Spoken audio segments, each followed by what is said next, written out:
Look, John's last-minute economic plan does nothing to tackle the #1 job facing the middle class, and it happens to be, as Barack says, a three-letter word: jobs. J-O-B-S, jobs. And over the last 15 months, we've traveled to every corner of the United States. I've now been in 57 states. I think one left to go. Part of what a leader does is to instill confidence, is demonstrate that he or she knows what they're talking about and communicates to people. If you listen to me and follow what I'm suggesting, we can fix this. When the stock market crashed, Franklin Roosevelt got on television and didn't just talk about the princes of greed. He said, look, here's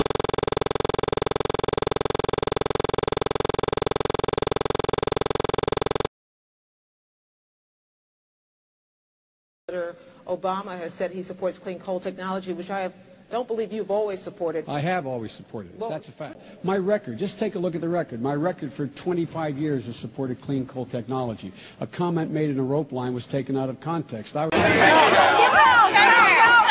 and solar are flourishing here in Ohio, so why are you supporting clean coal? I didn't hear what you said. Wind and solar are flourishing here in Ohio, so why are you supporting We're not supporting clean coal. Yes. To this week in Barack Obama. Look, when I was a kid, I inhaled frequently. That was the point.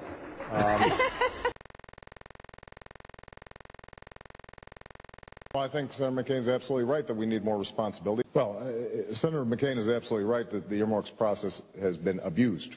And he's also right that oftentimes lobbyists and special interests are the ones that are introducing. I just have to make this point, Jim.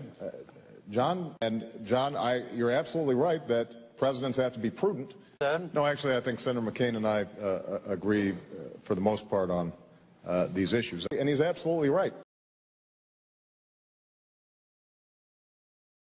McCain is absolutely right that the earmarks process has been abused, which is why I suspended any request for my home state, whether it was for senior centers or what have you, until we cleaned it up. Senator Obama suspended those requests for pork barrel projects after he was running for president of the United States. He didn't happen to see that light during the first 3 years as a member of the United States Senate. $932 million in requests. It was not that my grandmother harbors any racial animosity. She doesn't. Right. But she is a typical white person.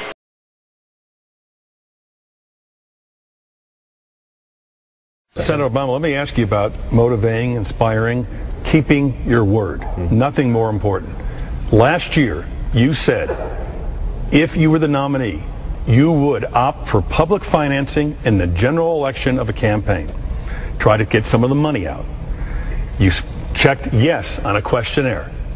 And now, Senator McCain has said, calling your bluff, let's do it. You seem to be waffling, saying, well, if we can work on an arrangement here.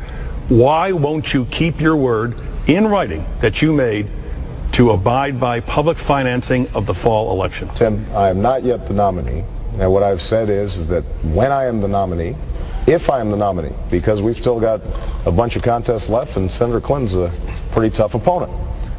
If I am the nominee, then I will sit down with John McCain and make sure that we have a system that is fair for both sides.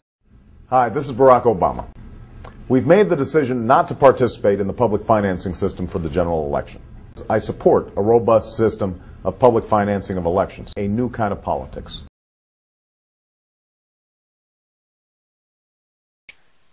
I don't think that my church is actually particularly controversial. I can no more disown him than I can disown the black community. I can no more disown him than I can disown my white grandmother. If I had heard them repeated, I would have quit. Your campaign saying this afternoon it had no plans to ask Reverend Wright to step down. Obviously, that has changed. Hi, this is Barack Obama. The pastor of my church, Reverend Jeremiah Wright, who recently preached his last sermon, let me say at the outset that I vehemently disagree and strongly condemn the statements that have been the subject of this controversy. The government gives them the drugs, builds bigger prisons, passes a 3-strike law, and then wants us to sing God Bless America? No, no, no. Not God Bless America. God damn America. That's in the Bible for killing innocent people. God damn America for treating us citizens as less than human. He regularly mocks black Republicans as sellouts. They live below the sea level. They live below the level of Clarence Colin and condemnation. In his first sermon after September 11th, 2001, Reverend Wright said the U.S. had brought on the attacks with its own terrorism. We bombed Hiroshima, we bombed Nagasaki, and we nuked far more than the thousands in New York and the Pentagon, and we never batted an eye. We have supported state terrorism against the Palestinians and black South Africans, and now we are indignant because the stuff we have done overseas is now brought right back into our own front yards. America's chickens are coming home to roost. Your new tax plan is going to tax me more. It's not that I want to punish your success. I think when you spread the wealth around, it's good for it.